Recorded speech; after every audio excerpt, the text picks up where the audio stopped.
you feeling stuck, lost, tired, or uninspired? We've all been there, including myself. I'm Coach Des, mindset motivator and lifestyle entrepreneur. I'm here to tell you that the best, unapologetic, and limitless version of yourself is yet to come. The Born Unbreakable podcast is here to inspire just that. With motivating guests from all different walks of life and around the world, their stories will empower you to unlock abundance and your unbreakable spirit.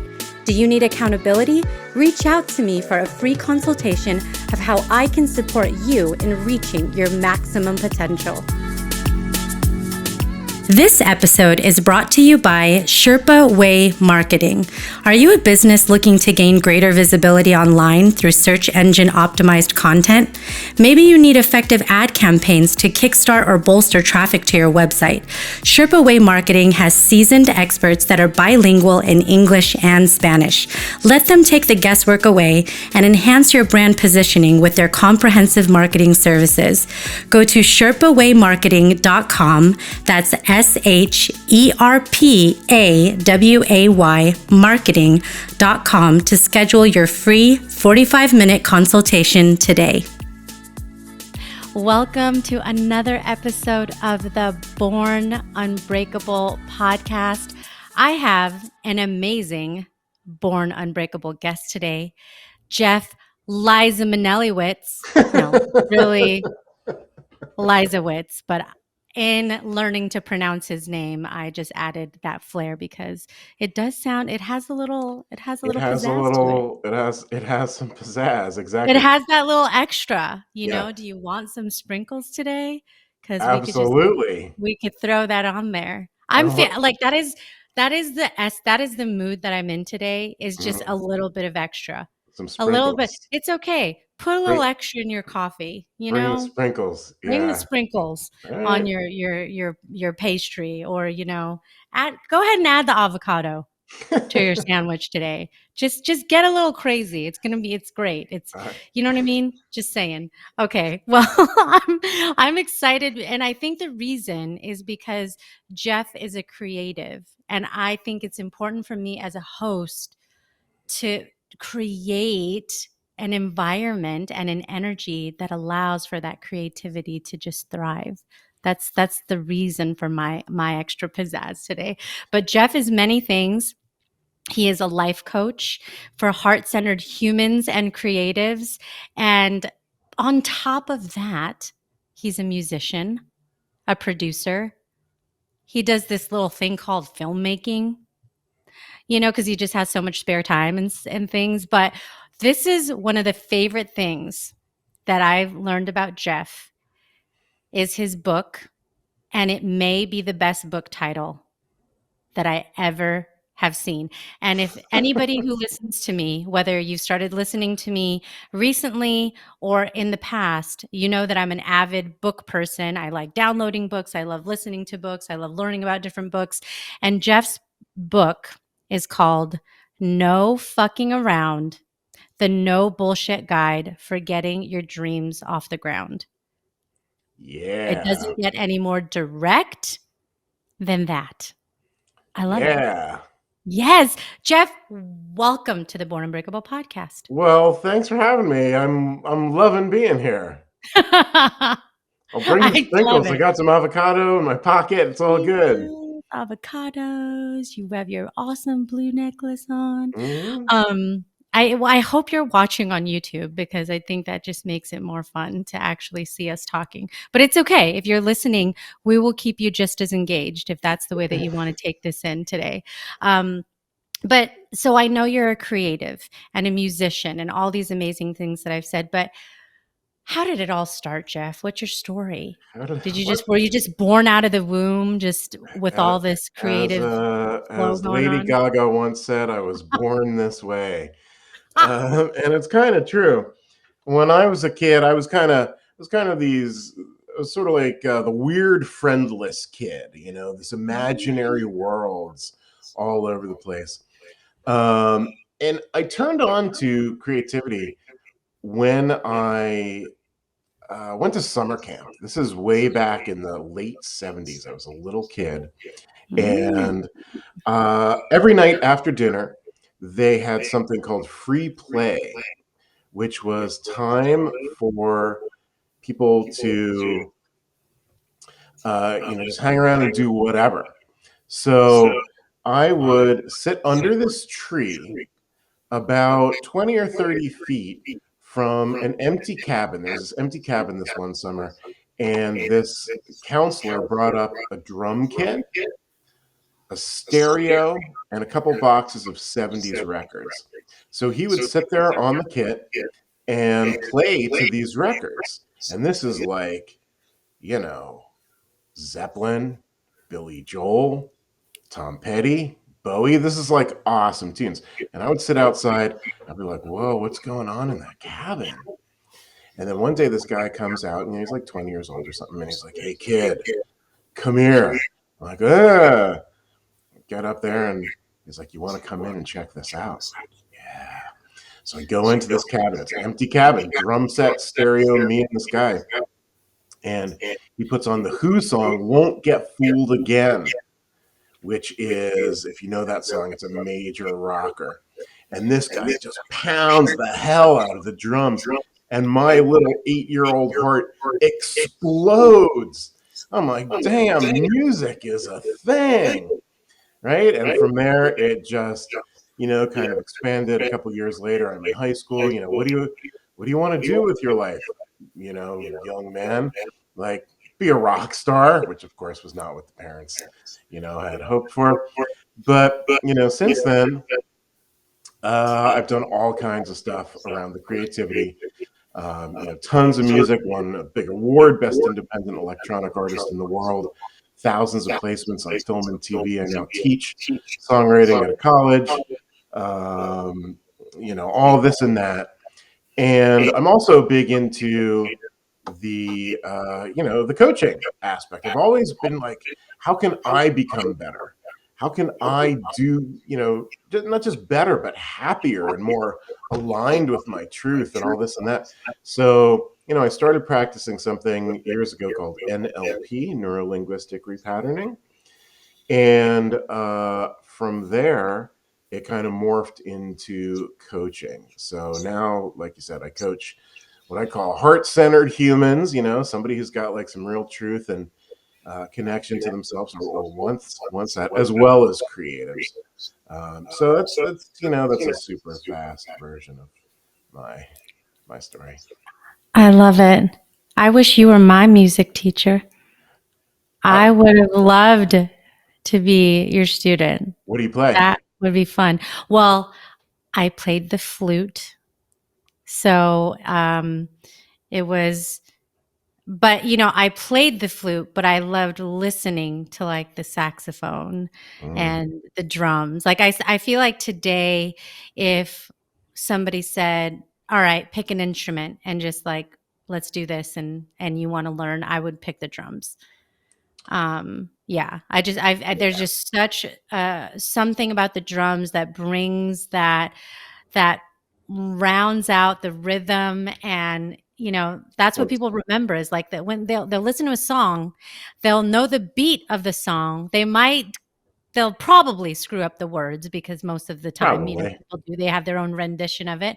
But what they remember is that rhythm and everything. So yeah, I would do that today. I would kind of graduate from my flute.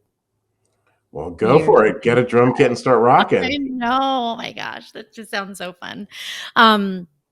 But so I want to talk more about creatives, because, I think it's such a broad, vast term. Can you give more background and examples of the kinds of creatives that you work with, and just what it means to you to be creative? Sure. Well, I work with all kinds of creatives, which is super fun for me, because as it turns out, although every medium is certainly different, it's different to be a photographer or a dancer or a songwriter. There's a whole lot of overlap, right? That you might not consider until you're actually really looking at it. So I work with tons of musicians, songwriters, producers, all that kind of stuff. Writers, screenwriters, like special effects artists. What else we got on here these days? Someone who paints mandalas. Awesome. Abstract painter, spoken word poet. I mean, this is just like, you know, how cool is it? Oh, somebody who's making a narrative podcast. That's awesome. You know, like writing a script like a radio drama. I love So that. it's really all that stuff, whether it's just kind of hobby level Mm-hmm. or it's professional level. Like people want to step up their business. You know, I sort of do that too. So Yeah, both, monetize those gifts and yeah, talent. monetize the gifts if that's your desire, but you certainly do not need to do that to be a creative, Mm-hmm. right? In fact, it creates various pressures that aren't there if you're going to do it on the side. If you're just going to if you're going to get a drum kit and stick it in the in your back room and rock on, because you love it and that's it, that's awesome. That's fantastic. Yeah, Right? It doesn't mean you have to play in a band and go out, and I mean you can, right? right. But Mm-hmm. yeah. Yeah. I love that spectrum too, because sometimes it really is just about having more joy, more fun, tapping into something that you just want to dedicate more time to. And other times it's something people want to devote a career to, or maybe Mhm. move into a chapter where they had it as a more of a side thing and they want to Yep. turn it into a bigger thing. So I love that. I'm downloading a new concept. More joy, more fun, more sprinkles. There's a visual that goes with that. I love that. The sprinkles. I'm Yeah. Well, telling you brought you. the sprinkles. We're like tag teaming this thing. I know. But I mean, that's the spontaneity of it. I think when a lot of the conversations when I have with people, um, when you go on autopilot and there's this monotony, Hmm. there's something about the jolt, this disruption. That's a welcome disruption to the Hmm. norm, to the routine, to the pattern that shakes things up just a bit. And I think that's why it's important. Even if you might classify yourself as not a creative, maybe it's not songwriting or something like that you do, I do think there is a space for creativity in all of our lives a little bit more, you know? Absolutely. Well, not only that, but I would suggest that our lives are creative, whether we're conscious about it or not. Hmm. Any action that you take, you are creating. Right? When you brush your teeth, it's a creative act. You're still, it didn't happen until you created it, right? Yep. The bigger question in my mind is, are we going to be conscious about our creations and thus really our lives in general? Whether you're writing a song or speaking to someone about something important or joking around, whatever, the level of consciousness that we bring to our lives is directly proportional to the choices that we can make. Hmm. Right. Totally agree. So when you talk about autopilot, what I hear is basically defaulting to the unconscious. Yeah. When you default to the unconscious, you go on autopilot. Da da da da. You do this, you do that. You respond this way. You respond that way. Well, Mhm. if those ways are positive, helpful, useful, good for you, fantastic. Go for it. Yeah. Well, it's like the difference between when you ask somebody, "How was your day?" and they can't remember anything because they kind of just did what they always do, and they just say, "Oh, it was okay." Like, yeah, it was kind of the usual.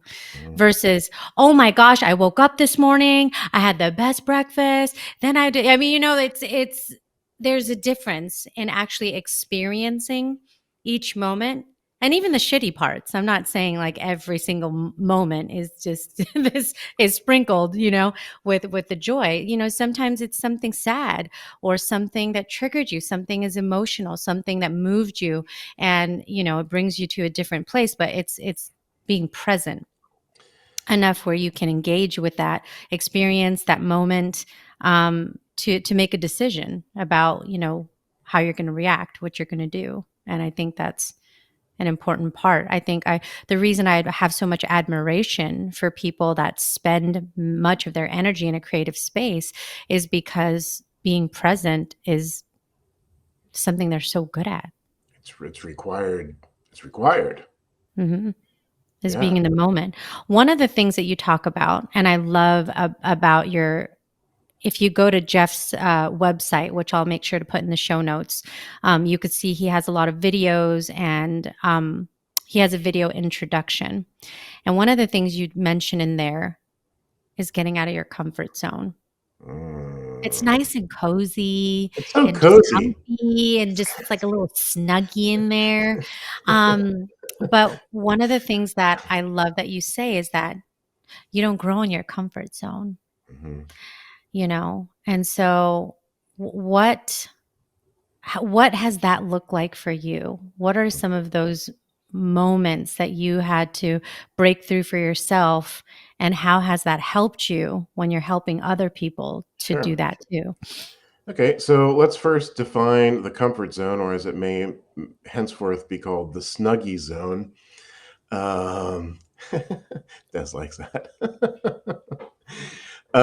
The comfort zone's okay. It's a good thing to have, right? Because you're comfortable, you're safe, you feel secure. That's fine. There's nothing wrong with that. We need that as humans.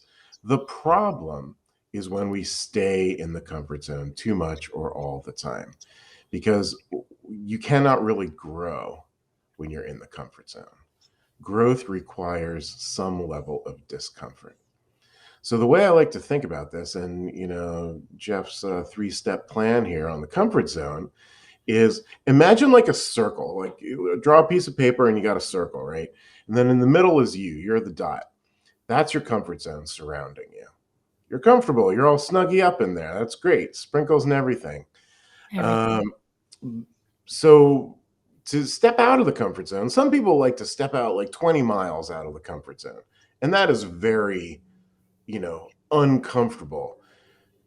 But, maybe that's the way to go for some people. But I would recommend taking a step or two out of the comfort zone, and whatever this means to you, whatever action or interaction or social thing or business thing or whatever, health, fitness, whatever your thing is, just stand outside of the comfort zone and experience the discomfort, right? Humans don't like discomfort. That's why people tend to go for the comfort zone, right? But this is your mission. Stand in the discomfort, breathe it in, feel it. First thing you're going to notice is you didn't die. Okay. But did you die? Did you die? If you died, you probably stepped too far out of the comfort zone, right? But in the vast, vast, vast majority of cases, you're going to still be breathing. So just experience that discomfort and just notice it, right? It's not as bad as you thought it was, right? And you just stay there with that. And what you will notice over time, so don't go back into the comfort zone, stay there. You will notice that the comfort zone expands to meet you. Dig on that, right? So your comfort zone just got 2 inches bigger. Congratulations, you stepped 2 inches out. Fantastic. Next day, hey, maybe you want to take a whole step out. Good. Guess what? Gonna be uncomfortable. Okay, fine. Feel it.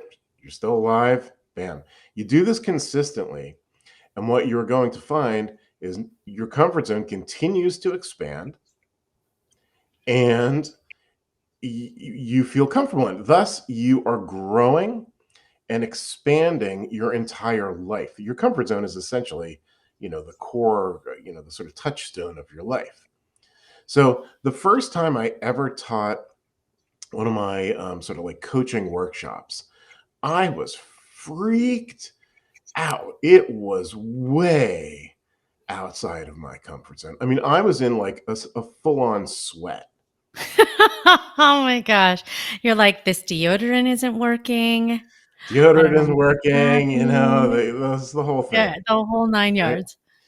Right? But guess what? You step into it, people are sitting there, they want to hear what you got to say. Well, okay. So I did it. Very uncomfortable. I've done probably hundreds of these things since then. I don't even think my heartbeat raises when I start these things anymore.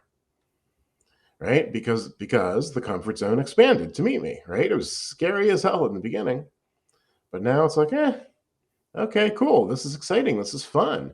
This is within my comfort zone. So now I'm looking to do stuff that's outside of my comfort zone. Mm-hmm. What else can I do? Right? So Yeah. they say public speaking is like people fear public speaking more than death, Yeah. right? Like, geez, that's pretty rough. And Yeah. I'm not public speaking, it is kind of a thing. I've been thinking at the back of my head, hey, I should get into like keynote speaking, like kind of do this. But it was in the back burner. I wasn't really doing much about it. And somebody that I worked with a couple years ago calls me up and like, we want you for this keynote speaker for this, for this conference. You want it? I'm like, yep. It's another vault outside of the comfort zone. Oh my gosh. You're like, yeah, maybe I'll do that one day. Hey, Jeff, do you want to do this public speaking thing? Okay, sure. Yeah, no problem. Super excited Mm. about it. And then you just have to jump right in. Right. So the concept for everybody listening is, once again, like, honor the comfort zone, know when you want to be there, but don't stay there too much or too long. Right? Step in, step out, step in, step out. Step out, stay there. Let it expand to you. Step out again. Step out again. If you're bored, you're in the comfort zone. Preach. That is Preach. so true. Preach. I was just having a conversation with one of the women that I coach this morning, and she recently was promoted to a manager. And I remember towards that promotion, there was a lot of repetition and comfort in that, and a part of the reach for the new is the growth and the maturity and the evolution. And then so now she's in it, and there's discomfort, there's new content, there's new responsibilities, there's new expectations.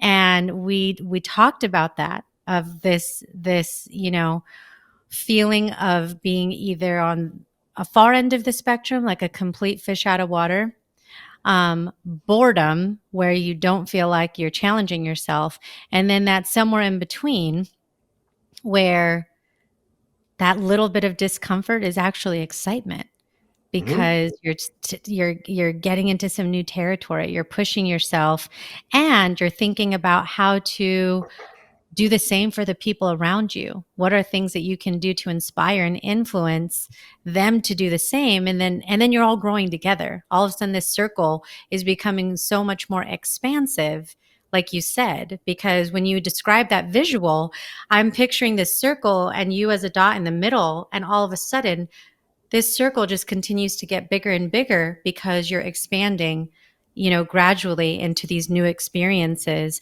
that you're wanting to embark on. So I think it's an awesome thing. Um, when you're working with somebody and they first come to you, which normally people are coming because wanting some they're exploring some question about what to pursue further or not, or there's some kind of question there, and they're coming to you as a coach for direction, inspiration, accountability, maybe. What are the kinds of things that you've seen, um, of people that you've coached that are stepping outside of their comfort zone into the places that they've longed to explore? So what kind of how are my clients stepping out of their comfort zone? Mhm. Yeah. Well, all kinds of ways. From I'm scared to create anything because I don't feel like I'm good enough. Right? That's kind of one end of the spectrum. Mhm. Like, I've been dreaming of this for decades, and I haven't done it in any real way.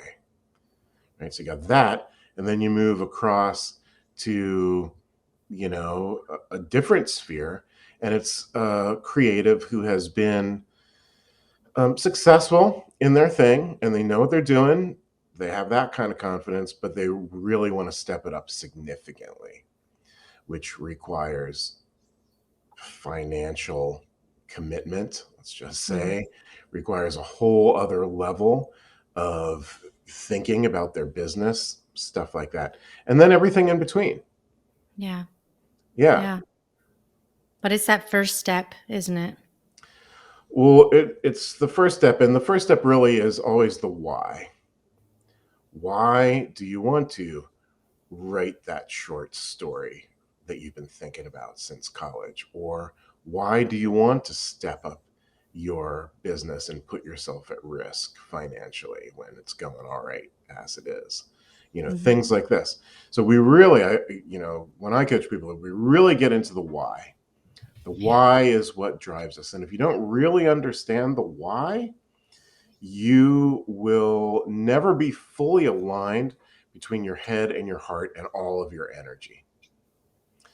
And what we want to do as humans out there, I believe, is know your truth, know your values, know your mission, whatever it is, know why, know what's driving it, and then bam, step on the gas, go for it. So one of the things I like to make an example of with this is, let's say you move to a new town and you need a dentist, okay? And I'm going to interview 2 dentists, and you interview the first guy, and why did you become a dentist? He says, well, I was always pretty good at chemistry, and my dad was a dentist, and I knew I could make a load of dough, and I liked how the chair went up and down as a kid. So yeah, I thought I'd become a dentist. You're like, all right. And then you interview the second dentist. Say, hey, dentist number 2, why did you become a dentist? And she says, well, when I was a kid, I fell off the jungle gym and smashed my face into the concrete, blood and teeth everywhere. And our family dentist was really kind and really helped me through a really traumatic and difficult time. So I committed my life to being a dentist so I could help other people like that. Now, when you hear those stories, right, assuming all other things are equal, basically, which of these people are you going to go with?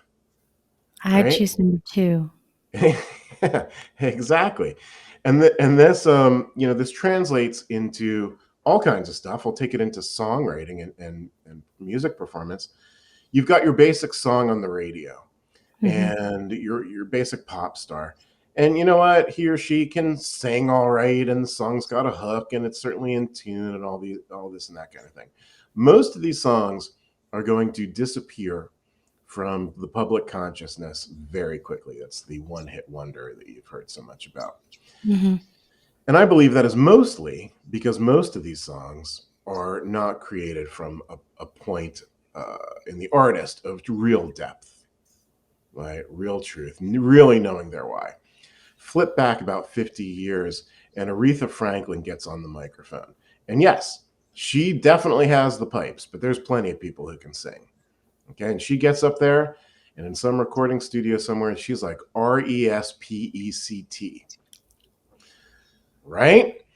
And we're feeling that decades later because she felt it when she sang that into the microphone.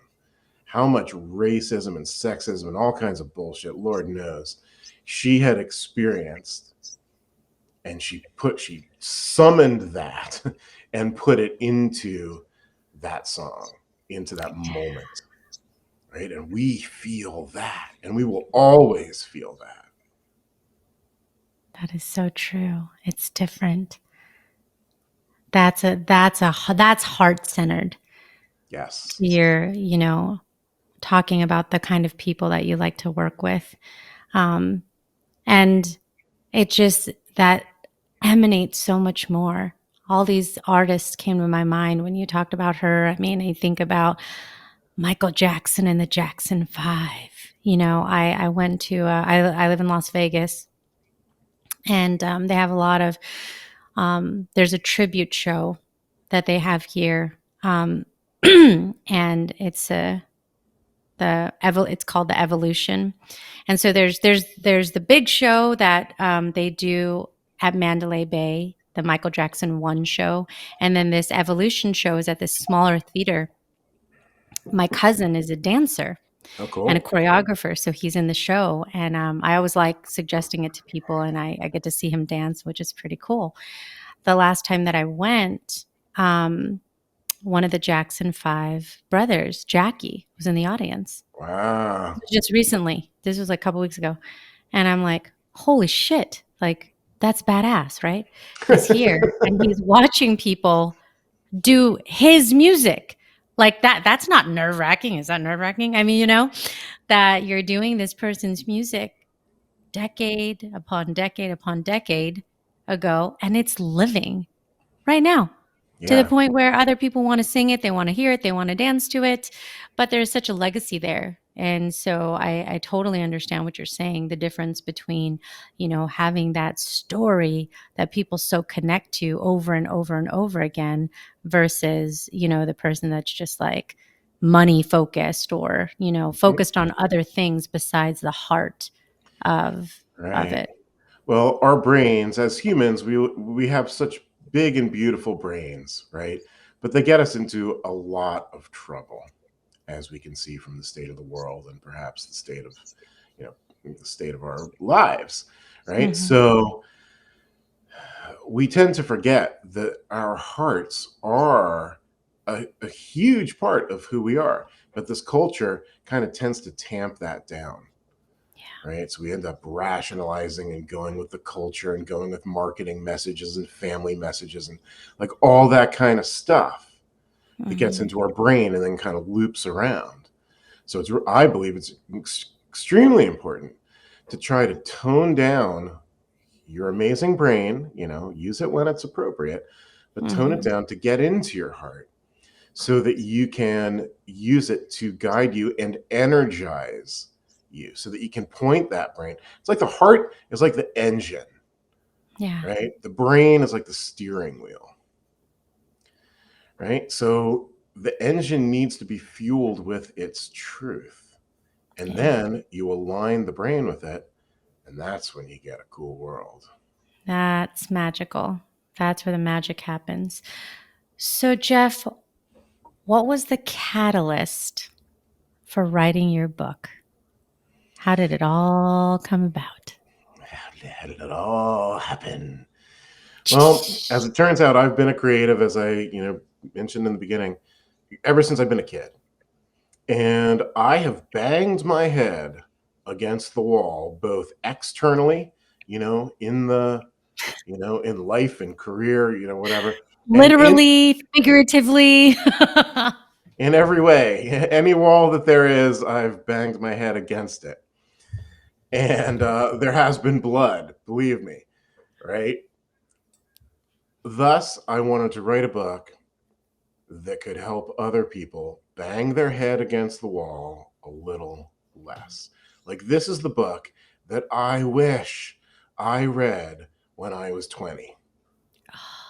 If I could read that book when I was 20, I'd be like, oh, okay, I'm starting to get this. 10 steps ahead of where I was. Yep. So I get that. That's that. And really, that's kind of the mission of the coaching as well, right? The whole concept of coaching is I've been there. I've trudged through this path. I've been destroyed over here and had huge successes over here, right? Let me tell you how to go about doing this. Yes. Right? Skip a couple steps. Skip some steps, avoid the lions and tigers over here, center your power so that you're not relying on, there's a million things. Yeah. Yeah. And it's funny, when I put new content together, I'm always thinking, I think I said this the other day, the things that you create, the things that you teach are the things that you needed to learn. Absolutely. That's yeah. So one of my thoughts on that is, you say, oh, the coach or the consultant or whatever, they know everything. That's not true.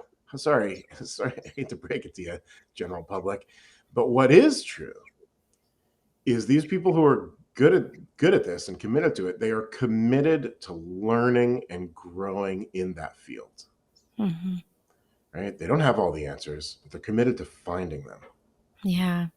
And it's so fascinating when you say that, because, you know, on paper, I've been a consultant for 17 years, you know, and a coach for just a little bit less than that.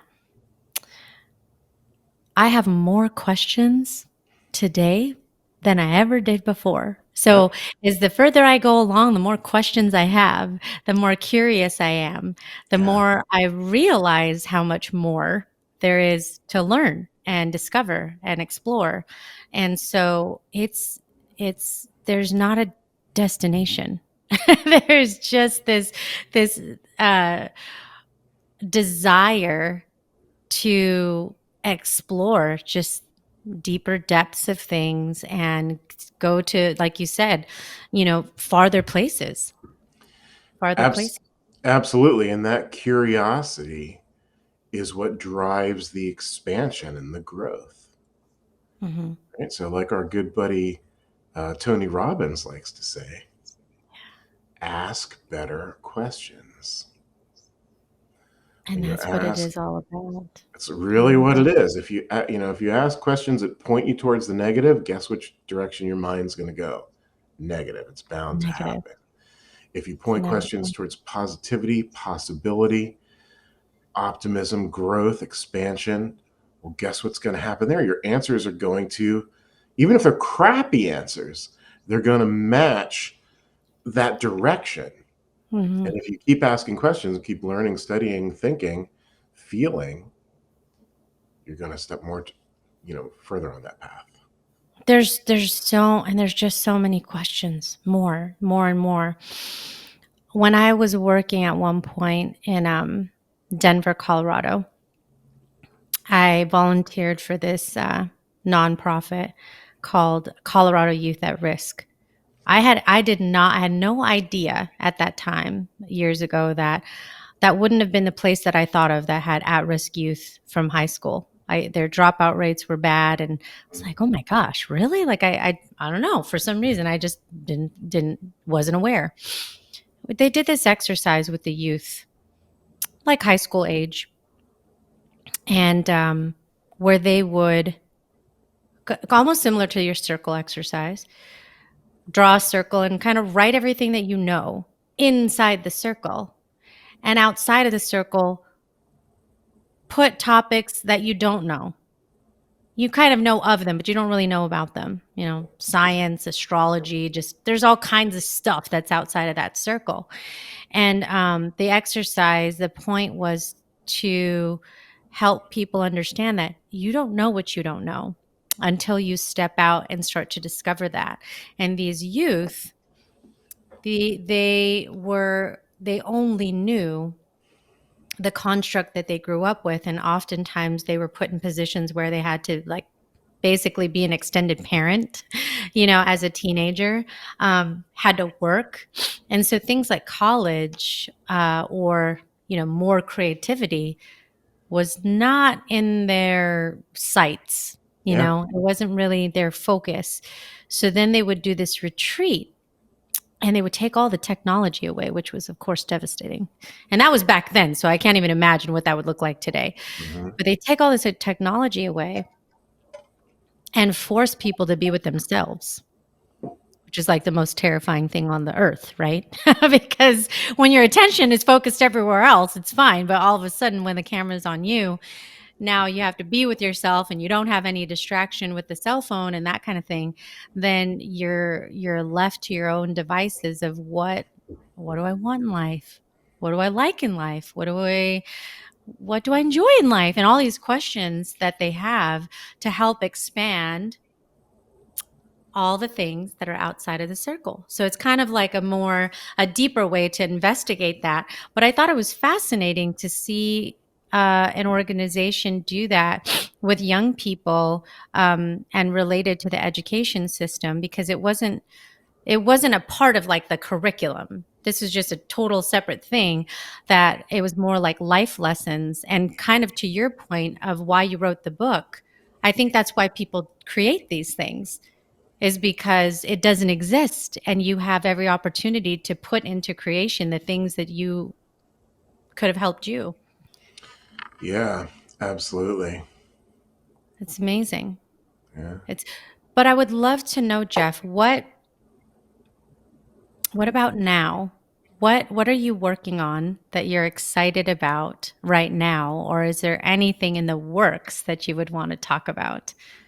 Sure. Well, I'm always doing music. And I actually just finished a song. A friend of mine sends me the song. He's like, I need a really funky bass line.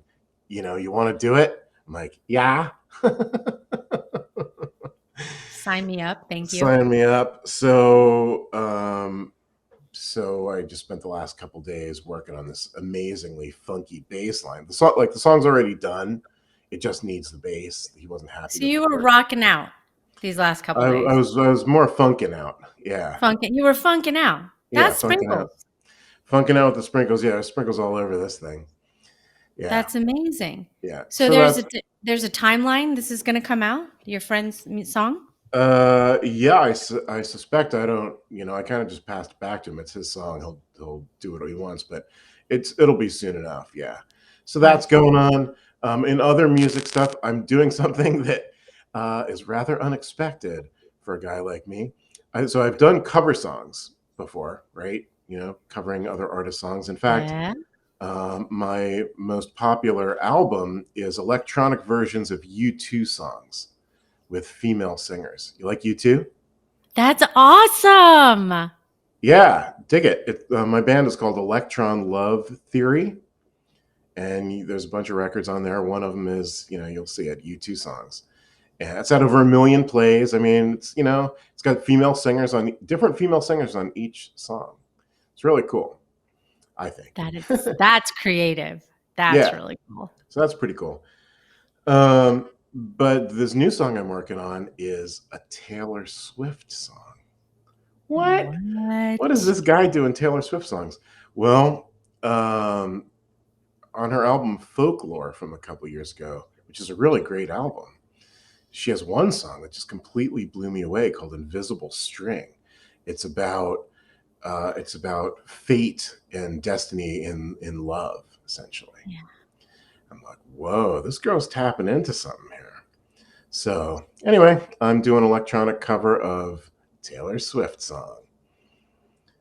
That is bad ass. Oh, I love that. It's pretty good. So much fun to do that. So in your home, do you have your own little studio? Absolutely. To do all the good music? I've created many, many, many, many, many songs over the years in the home studio. Sometimes I go to studios to record live drums and stuff like that. But as people know, computer recording has gotten so cheap to do. It's not easy to do well. It's easy to do. It's not easy to do well. And it can, depending on what you're recording, it can get you to the quality of, good enough for TV, like totally pro.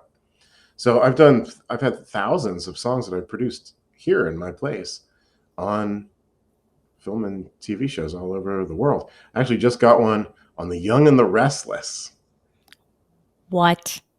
Young and the Restless. Young and the Restless? That's right. It's like who doesn't know The Young and the Restless? That's like timeless. It is timeless. It's actually been on for 49 years. That's insane. That's insane. So. That's crazy town. I remember, my late grandmother would watch all the soaps. Yeah. Everything, All My Children, Days of Our Lives, all these things. And, so even it's like generational. It's not just, and then they do these remakes, right? There's like all of a sudden Dallas or like, I don't know, it's like whatever show comes out and it's the next, generation of new actors that are playing off of the old, the shows. And, Sure. But what's the one thing that you need in all of these to really captivate you? Music.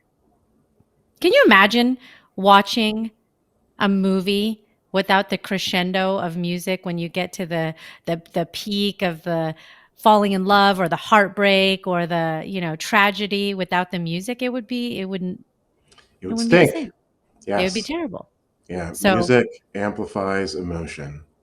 It creates and amplifies emotion. That's again why the bit with Aretha putting her heart into her voice, into that microphone, that gets us all these years later. Every time. Oh my gosh. I just love it. I love it. And then coaching, is there any new programs or things that you're putting together or excited about? Well, no new programs per se, but I'm happy to talk to anybody. A complimentary Zoom session. You can just go over to my website, jeffleisawitz.com. You can learn all about the coaching and just sign up. And yeah, like I said, if you're a heart-centered human or a creative or both, we should talk. Yeah, no, I love that so much, Jeff. But I want to hop into a couple questions that will get people to know you a little better. Sure. I have just found that this platform is a place where I really want people to walk away and feel empowered to be unapologetically more of who they are. And I find myself every time inspiration from getting to know people and who they are. So my first question for you is, what makes you unbreakable?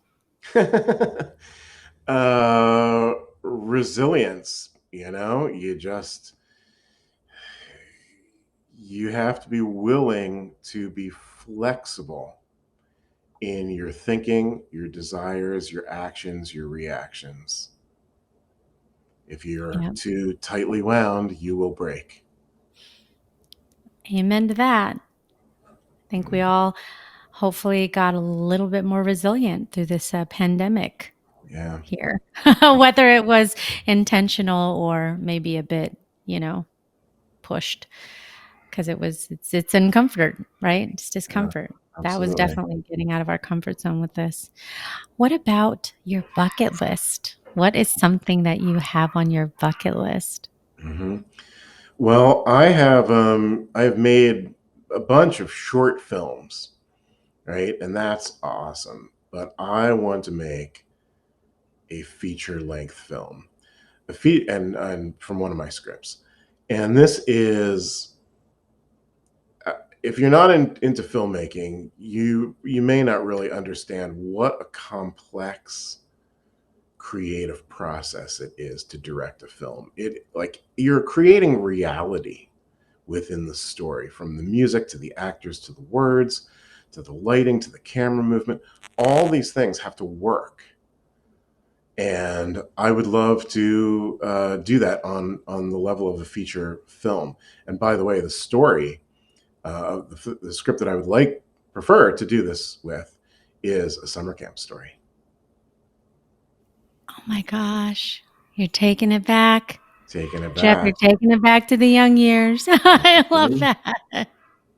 What's the most challenging thing in your assessment about filmmaking? What's the most challenging thing? Uh, it is to do it at a high level requires money. It just does. Even a very low budget film is hundreds of thousands of dollars. Yeah. And that means you either fund it, find the funding, or have someone invest in you. Mm-hmm. So for me, I've done, smaller films, which I've paid for, Yeah. and I know I can do them. But to do a feature film, you got to find somebody to pay for it or come up with a lot of dough. Yeah. I interviewed Scott Rosenfeld, who is a film producer for movies like Teen Wolf and Mystic Pizza.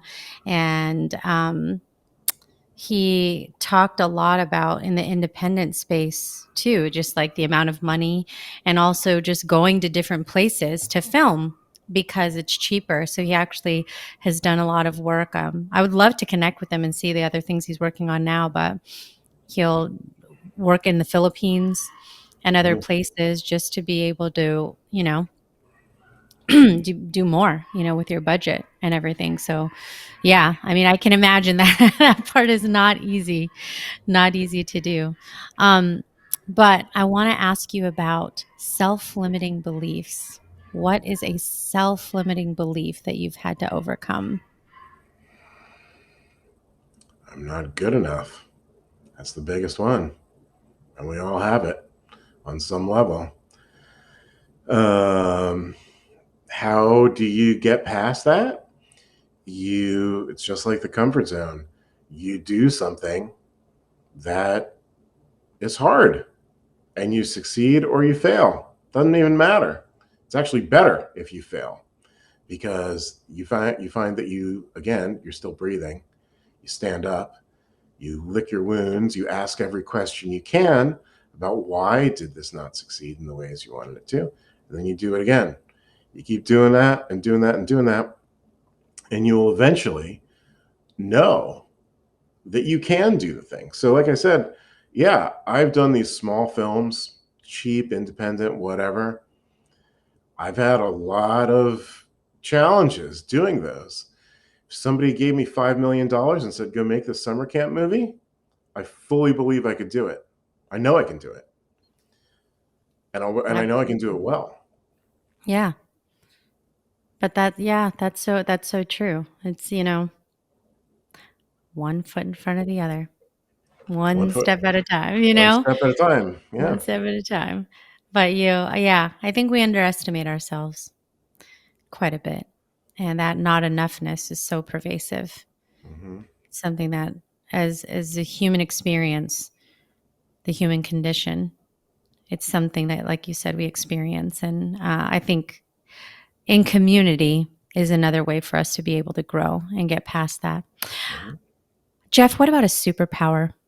What's something you're really good at that you're proud of? Superpower. That is, well, I've turned it into a job, believe it or not, and that is I can clearly see potential in humans. I can see it Human potential. straight away. Doesn't mean it's going to happen. That's not up to me, right? But I can Mhm. help for people who, choose to step into that because obviously you got to step into it yourself. Your life is either going to be, what it is or what it could be, Yeah.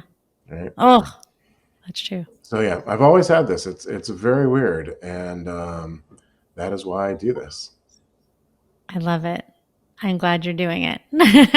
That's great. Okay, Jeff, if there was one last piece of advice that you could give to anybody listening, what would that be?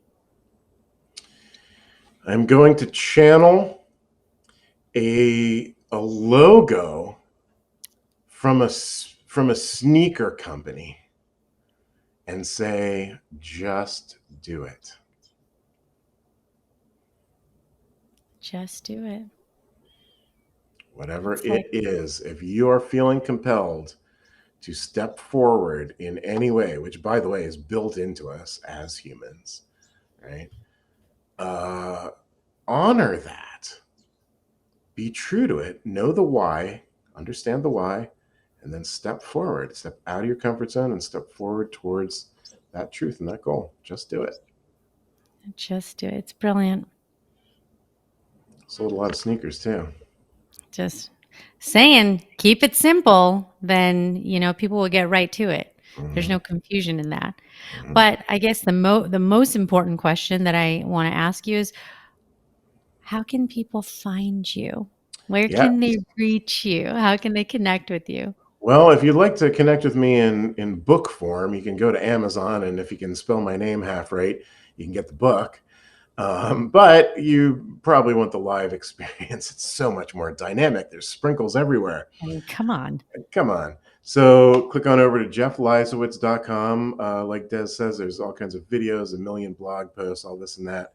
But the real deal is just sign up for a complimentary coaching session.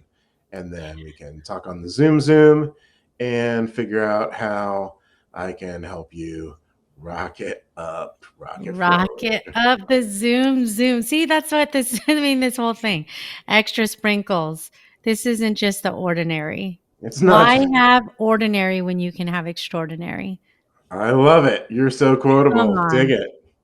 Come on. This has been so amazing, Jeff. Your Yeah. energy, your authenticity. I think if we could awaken, this creative energy in all of us, this world would just be this magnificent, place where we could see people's greatest gifts and talents, in its full glory. Absolutely. I'm there. I'm on the team, and so are you. So let's Amazing. podcast it out. Let's do it. But thank you so much for Thank coming on the you. show. This has been amazing. Absolutely. Thanks for having me. Awesome. My interview with Jeff with a little bit of sprinkles on top. Oh, that was so much fun. I love his creative energy. What a cool guy with his music and everything else.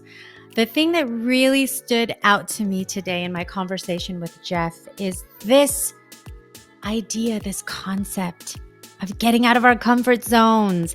It's so cozy in there with a Snuggie and everything, but you don't grow in your comfort zone. You grow when you step outside of that. And I love how he described staying in it, staying in the discomfort when you step just a little bit outside, see how it feels, and realize that you didn't die. You're still alive. You're still breathing. You're still feeling. You do that a little bit more and a little bit more, and you will find yourself in such a more expansive space. So my question for you today is, what is it that you need to do to step out of your comfort zone? So by the time we're connecting at the end of the year, end of 2022, we're at the midway point, you can say you accomplished that thing. How amazing is that? Halfway through the year, everyone. Halfway. It's June. Don't wait. Don't avoid the thing that you need to do to get closer to the dreams that you want to achieve. You can live the dreams that you want. It just takes action and a step in a forward direction every day. Do a little bit every day. So tell someone, commit to somebody what it is that you're doing to step out of your comfort zone. I appreciate you being here, listening, learning. Reach out to Jeff if you are a heart-centered creative, heart-centered and creative, or both. So much to gain from the incredible network I hope that you're virtually building as you're listening to this podcast, and recognizing all of the amazing guests that you could be connecting with outside of just listening to the episode, because their information is always in the show notes. So remember, you are your only limit. Take action. Share this episode with anyone who needs to hear it. Like it, love it, leave a review, make sure you're following so you don't miss an episode. Thank you so much to Ava Media Productions for everything that you do to make this podcast happen. I always say in community and with teamwork, things are better. Leveraging the talents of the people around you, because we all have our own creative gifts and energies, but we need to tap into those around us to make the experience of our lives even better. So I hope that you're doing that too. I'll see you again on the next episode.